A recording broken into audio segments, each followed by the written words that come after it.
मेरे प्रिय आत्मन, सहज योग में आज गुलाल साहब का एक पद लेने जा रहे हैं। गुलाल साहब का जन्म 1693 ईस्वी में हुआ और 1743 ईस्वी तक उत्तर प्रदेश की धरती पर गुलाल साहब अपना गीत गाते रहे। कहते हैं गुलाल साहब, जो पे को चरण कमल चित लावे। ये संतों की अद्भुत बात है।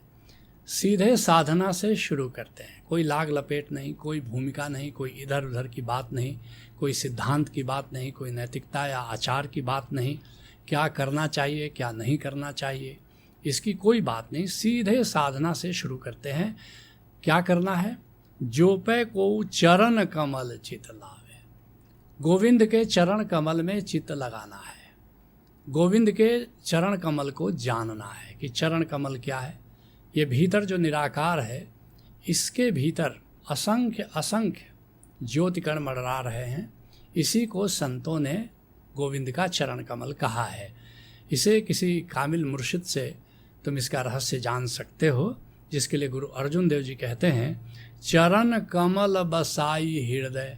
उस चरण कमल को पहले तो जानना है और फिर अपने हृदय में बसा लेना है, उससे प्रीति करनी है। चरण कमल बसाई हृदय और एक शिव लिव लाई। उस एक से लव लगा लो। बाकी संसार से, धन से, पद से, प्रतिष्ठा से चित्त लगाने की कोई ज़रूरत नहीं है। गोविंद से चित्त लगा लो, गोविंद के चरण कमल को अपने हृदय में बसा लो और सांस सांस संभाल हर हर। ये अद्भुत बात है। ऐसे सुमिरन नहीं होगा कि 1 घंटा कर लिया, कि 2 घंटा कर लिया, कि 4 घंटा कर लिया। हर सांस गोविंद की याद में चले तो समझना कि सुमिरन हो रहा है। सांस सांस संभाल हरि हरि, नानक सद बल जाओ। नानक देव जी कहते हैं गुरु अर्जुन देव जी के माध्यम से कि सदा सदा गोविंद पर मैं बलिहारी जाता हूँ।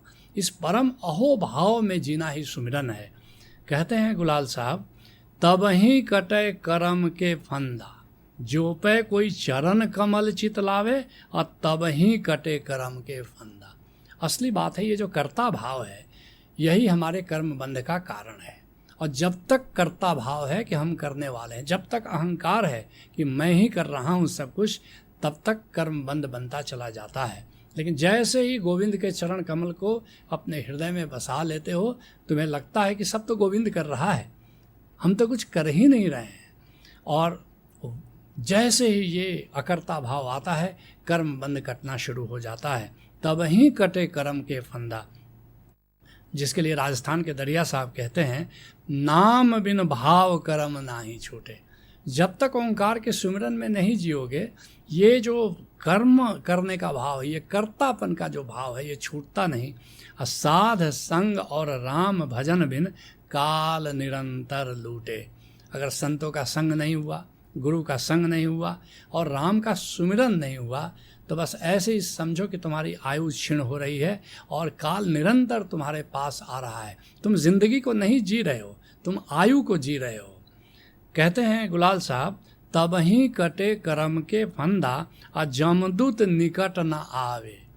और राम के सुमिरन में, ओंकार के सुमिरन में जीना शुरू करो तो यमदूत तुम्हारे पास नहीं आते। अजामिल की कथा प्रसिद्ध है, तुम जानते भी होगे कि यमदूत आ गए और उधर विष्णु लोक से राम के दूत भी आ गए। और राम के दूतों ने कहा कि भाई तुम कैसे आ गए? उन लोगों ने कहा कि अजामिल तो अभी राम का सुमिरन करता नहीं, इसलिए हम आ गए। उन लोगों ने कहा कि नहीं, ये विष्णु लोक का वासी है, ये राम का सुमिरन करेगा और हम फिर इसको स्वागत के साथ ले जाएंगे। और अजामिल सुन रहा था इन बातों को और फिर उसने राम का सुमिरन करना शुरू किया किसी सदगुरु के पास जा कर के। और फिर विष्णु लोक से राम के दूत आए और उसे स्वागत के साथ ले गए। ठीक उसी बात को कह रहे हैं गुलाल साहब कि जमदूत निकट ना आवे। अगर तुम राम का सुमिरन करते हो तो यमलोक से, शिवलोक से तुम्हारे पास कोई नहीं आता ले जाने के लिए, विष्णु लोक से कोई संत आता है और तुम्हें वहाँ पर ले जाता है। जिसके लिए गुरु अर्जुन देव जी कहते हैं, तेरे सेवक को भाव कुछ नाही और जम नहीं आवे नेरे। जो तेरा सेवक होता है, तेरा दास होता है, जो तुम्हारा भक्त होता है, जो तुम्हारे सुमिरन में जीता है, उसके पास शिवलोक से यमदूत नहीं आते और हमेशा वो निर्भय होकर के जीता है, क्योंकि उसको पता है कि उसे वापस यमदूतों के चक्कर में नहीं पड़ना है। कहते हैं गुलाल साहब, 5-25 सुन थकित भये हैं।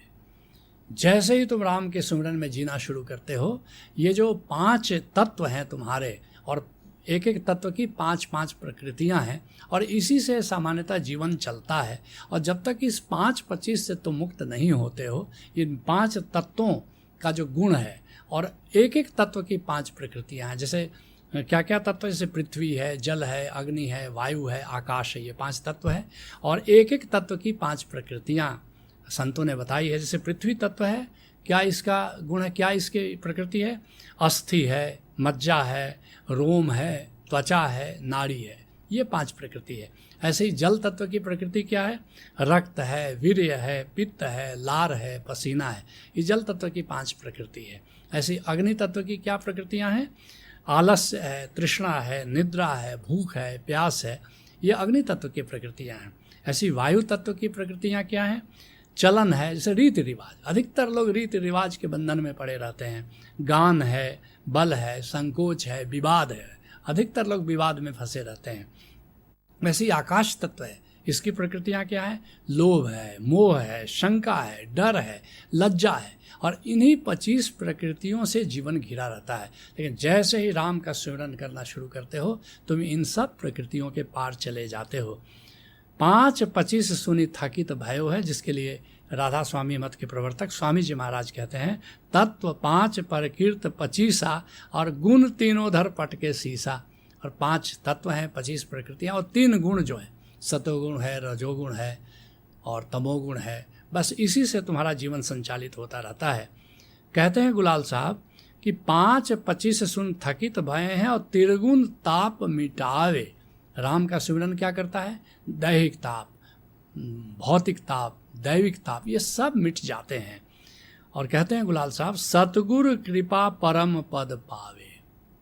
सीधी सादी बात है, सतगुरु की कृपा होती है तो तुम्हें नाम का ज्ञान होता है, ओंकार का ज्ञान होता है, और परम पद मिल जाता है। ये परम पद क्या है?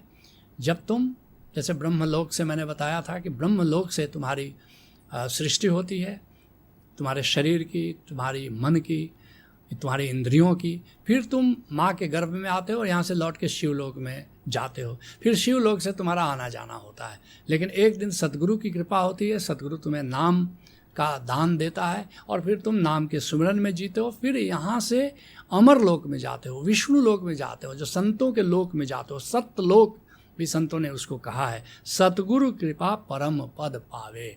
परम पद का अर्थ है अब तुम विष्णु पद के अधिकारी हो गए, अब तुम विष्णु लोक के अधिकारी हो गए। जिसके लिए मलूक दास कहते हैं, सांचा तेरा भक्त जो तुझको जानता, अब 3 लोक को राज मने नहीं आनता। सच्चा भक्त वही है जो राम को जानता है और राम के सुमिरन में जीता है। फिर तो तीनों लोगों का राज भी उसे दे दिया जाए तो उसे वो ठुकरा देता है। झूठा नाता छोड़ तुझे लवलाइया, और सुमिर तिहारो नाम परम पद पाइया। और सारे दुनिया के जो झूठे रिश्ते नाते हैं उनको वो छोड़ देता है, और केवल हे गोविंद तुम्हारे नाम के सुमिरन में वो जीता है। कहते हैं गुलाल साहब, फिर नहीं भाव जल धावे। और फिर एक बार राम के सुमिरन में जीना शुरू करो तो भव सागर में फिर दौड़ने की ज़रूरत नहीं, दुनिया की तृष्णाओं और वासनाओं में फिर दौड़ने की ज़रूरत नहीं। जिसके लिए गुरु रामदास जी कहते हैं, मेरे प्रीतम प्राण प्रभु गुरु मेले, अब बहुरी न भव जल फेरा।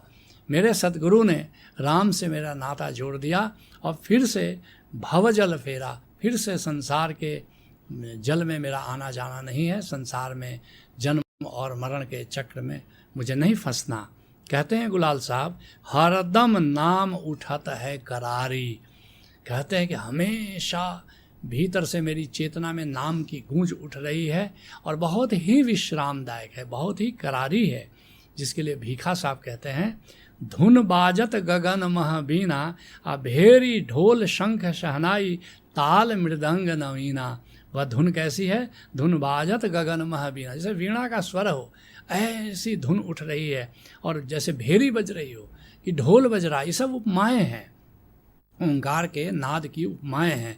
जैसे भेरी बज रही हो, कि ढोल बज रहा हो, कि शंख बज रहा हो, कि शहनाई बज रही हो, कि मृदंग बज रहा हो, और ऐसी सुंदर धुनें तुम्हारी चेतना में निरंतर हो रही हैं। कहते हैं गुलाल साहब, हरदम नाम उठत है करारी, आ संतन मिली जुली पावे। लेकिन संतों के साथ मिल करके ही उस नाम का भेद जान सकते हो, उस नाम की धुन से परिचित हो सकते हो, जिसके लिए कहल सिंह सौराष्ट्र में 19वीं शताब्दी के अंत में संत हुए। कहते हैं टकोरा बागे, कहते हैं नगाड़ा बज रहा है गगनमा टकोरा बागे, उस गगन में भीतर के आकाश में नगाड़ा बज रहा है, सुनता है कोई ध्यानी गगनमा टकोरा बागे, लेकिन कोई ध्यानी ही सुन सकता है जो निनाद हो रहा है भीतर। कहते हैं गुलाल साहब, मगन भयो सुख दुख नहीं व्यापे, अनहद ढोल बजावे। भीतर एक अनाहत नाद का ढोल बज रहा है, जिसको सुन करके मेरा मन मगन हुआ जा रहा है, और जिसको सुनने से सुख और दुख दोनों ही वहाँ नहीं पहुँचता, क्योंकि सुख भी उत्तेजना है, दुख भी उत्तेजना है, और दोनों उत्तेजनाओं के पार एक परम आनंद में तुम जीना शुरू करते हो। जिसके लिए रज्जब साहब कहते हैं, संतो मगन भया मन मेरा, हमेशा मन मेरा मगन रहता है उस धुन को सुन करके। कहते हैं गुलाल साहब, चरण प्रताप कहाँ लगी बरन, हो मोमन उगती न आवे। गोविंद के चरणों की कृपा मैं कहाँ तक तुम्हें वर्णन करूं, मोमन उगती न आवे, मेरे मन में कहाँ नहीं जा रहा है, कोई ऐसा शब्द नहीं आता जो हरि की कृपा का मैं तुमसे वर्णन करूं। जिसके लिए पलटू साहब कहते हैं, भजन केर प्रताप ते तन मन निर्मल होए, और पलटू नीच से ऊंच भा नीच कहे ना कोय। कहते हैं भजन का ऐसा प्रताप हुआ कि मेरा तन, मेरा मन, मेरा जीवन निर्मल हो गया। और पलटू तो बनिया था, नीच था, लेकिन आज पलटू के चरणों पर सब अपना माथा झुकाते हैं, सर झुकाते हैं। कहते हैं गुलाल साहब, कहें गुलाल हम नाम भिखारी, चरणन में घर पावे। कहते हैं मैं तो नाम का भिखारी हूँ, नाम का याचक हूँ, और चरणन में घर पावे। कहते कहे गुलाल हम नाम भिखारी, चरणन में घर पावे। हरि के चरणों में मेरा वास हो गया, हरि के चरणों से मेरी रति हो गई, हरि के चरणों में मुझे विश्राम मिल गया। तुम भी किसी कामिल मुर्शिद से जुड़ो, हरि के चरण कमलों का भेद जानो, और उसमें अपना बसेरा कर लो, यही सहज योग है। हरि ओम तत्सत।